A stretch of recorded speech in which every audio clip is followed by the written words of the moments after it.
Hello horror fans, and welcome back to Dead by Daylight. In the last episode, we went through the Survivors tutorial on the PTB, since it's been updated, and now we're going to go ahead and go through the Killer tutorial to see what changes they've made to it. So with that in mind, let's go ahead and jump into a Killer tutorial. Killer's role. As the Killer, you must hunt down and sacrifice all the survivors. This tutorial will teach you the basics needed to appease the entity. Yeah, it's also going to teach about body blocking and flashlight saves and toxic survivors. I wonder. Go to the generator. Generators. As the Killer, you'll be able to see the orders of all generators on the map. You must prevent survivors from repairing the generators. Alright, I only see one generator right now, which I guess is the only one we have. We do have Jake and Meg here.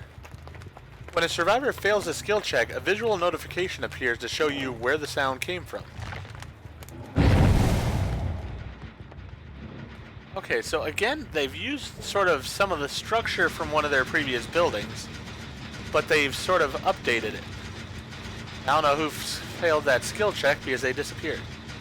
Which is somewhat accurate to the top level survivors. They do seem to disappear. Damaging generators. You can damage partially repaired generators to regress their progress. Alright, so let's go ahead and kick this. When a survivor runs, they leave scratch marks that you can use to track them.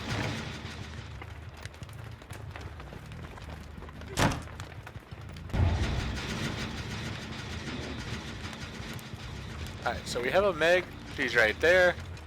We have a Hook right here, which is never going to work since she's inside the building. Survivors will try to escape by using vaults. You can also move through vault points, but more slowly than survivors do.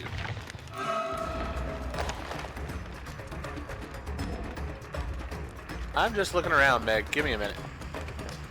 Follow the survivor. Survivors can knock over pallets to slow you down. Yeah, I had to take that shot. Wouldn't just allow it to be dropped in front of me. Destroy the pallet. As a trapper, you can place bear traps to catch survivors. Each killer has their own power to learn and master. Alright, set traps in locations survivors will pass by. Alright. So I have to set it in that specific location. Find the survivor. This is going to be a problem since I just... Okay. I teleported, so now I'm the trapper slash nurse. Yeah, that is not a good hiding spot. Tapping the attack button executes a quick attack. Pressing and holding executes a lunging attack that quickly moves you forward as you strike. Basically the attack I always use.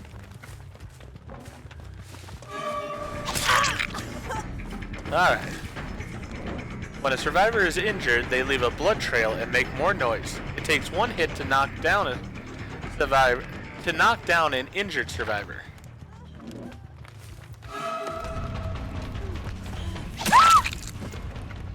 Knockdown survivors should be picked up, carried, and sacrificed on a hook to the entity. Move quickly, as carried survivors can wiggle to break free.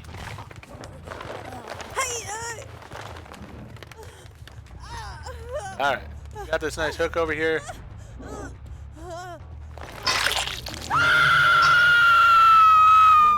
A hook survivor slowly progresses towards being sacrificed to the entity, but they can be rescued by other survivors. The survivor will immediately be sacrificed after being hooked 3 times.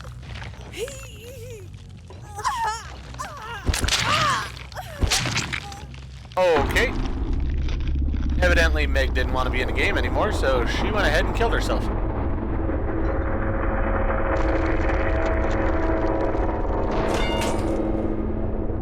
When there is one survivor left, the hatch will open somewhere in the map. Find and close it before the survivor can escape.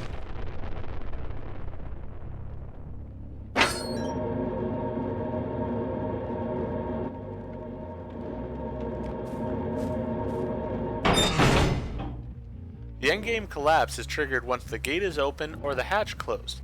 Find and kill the last survivor before they can escape.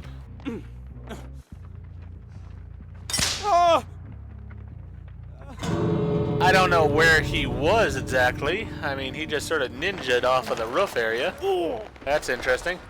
I want to go back in there because I want to see where he was. Alright, well, we'll go ahead and hook him, and I guess that's going to be the end of this tutorial. They didn't show us about locker grabs and such this time. Yeah.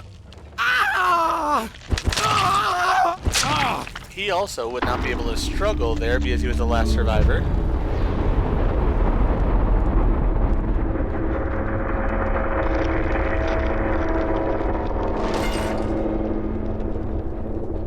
Congratulations, you have completed the killer tutorial.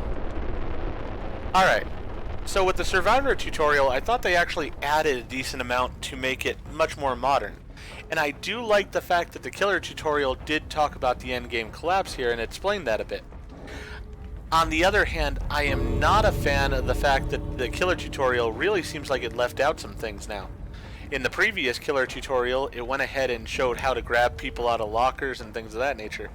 Which, I mean, it was covered in the survivor tutorial, but I think they should have shown it from the killer's perspective. I think they could have also given more information, like, if you're going to have us do Trapper, show, like, a good spot for a trap, say at the window and such. But those are minor things, I guess. It is different. I think it does definitely teach people how to play the game a bit better, which is good. Same thing as with the Survivor 1, the Killer 1 will never fully end, so that's good.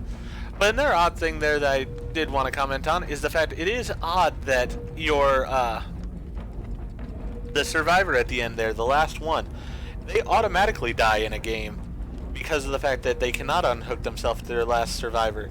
Yet this one did attempt to, so that's a little bit interesting that they have in the tutorial here. Wonder if that's something for the future of Dead by Daylight, or if it's just an error in the way it is. Not exactly sure. But if you enjoyed the video, please go ahead and click that like button. And if you've not already, please subscribe to the channel and click the bell icon so that you're aware when I produce new videos in the future. Thank you. I hope to see you all again in the fog.